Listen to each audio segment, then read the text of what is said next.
Hi friends, എല്ലാ കൂട്ടുകാരും ചെറിയൊരു ഗാർഡൻ ഉണ്ടെങ്കിൽ കൂടി ഉൾപ്പെടുത്താനുള്ള ഒരു പ്രധാനപ്പെട്ട ചെടിയാണ് കേട്ടോ ഈ ശംഖുപുഷ്പം അഥവാ അപരാജിത. ഇത് ഏറ്റവും നല്ലൊരു ഔഷധ സസ്യമാണ്. എൻ്റെ ഇക്കടെ പഴയ വീട്ടിൽ ഈ ശംഖുപുഷ്പം ഉണ്ടായിരുന്നു. ഇതിൻ്റെ പൂവ് ഞാൻ ബ്ലൂ ടീ ചെയ്യാൻ വേണ്ടി ഉപയോഗിക്കും. ചെറിയൊരു ചവർപ്പുണ്ടാവും, എന്നാൽ അതിൻ്റെ ഗുണം നല്ലതാണ് കേട്ടോ. ഇവിടെ വന്നപ്പോൾ എനിക്കതില്ലായിരുന്നു.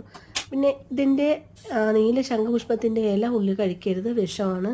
പക്ഷേ കടന്നൽ അതുപോലെ തേനീച്ച പോലുള്ള ജീവികൾ കുത്തുകയാണെന്നുണ്ടെങ്കിൽ അതിൻ്റെ വിഷം ഇറങ്ങാൻ വേണ്ടി ഇതിൻ്റെ ഇല അരച്ച് ചേർത്താൽ പെട്ടെന്ന് കുറയും കേട്ടോ. നീരൊക്കെ വറ്റാറുണ്ട്. അത് എൻ്റെ അനുഭവമാണ് കേട്ടോ, സത്യസന്ധമായിട്ടുള്ള കാര്യമാണ് ഞാൻ പറയുന്നത്. അപ്പോൾ എല്ലാവരും ചെറിയൊരു ഗാർഡനായിരുന്നാൽ അതിൻ്റെ ഒരു മൂലയിലെങ്കിലും ഈ ശംഖുപുഷ്പത്തിൻ്റെ ഒരു ചെടി ഉൾപ്പെടുത്തും. ഈ ഇടയ്ക്ക് എൻ്റെ മോളെ കടന്തൽ കുത്തിയായിരുന്നു 2-3 മാസത്തിന് മുമ്പേ. പക്ഷേ ഇതിൻ്റെ ചെടി ഞാൻ തപ്പി പിടിച്ച് നോക്കിയിട്ട് കിട്ടിയതേ ഇല്ല. ഒരുപാട് കഷ്ടപ്പെട്ടാണ് ഒരു 5-6 ഇല കിട്ടിയത്. അപ്പോൾ ഇത് വഴിയിൽ നിൽക്കുന്നത് കണ്ട് ഞാൻ നാണക്കേട് നോക്കിയില്ല, എടുത്തു വീട്ടിൽ കൊണ്ടുവന്ന് വെച്ചു. ഇനി ഇതിൻ്റെ പൂവ് ഉപയോഗിക്കണം ബ്ലൂ ടീ ഉണ്ടാക്കാനായിട്ട്.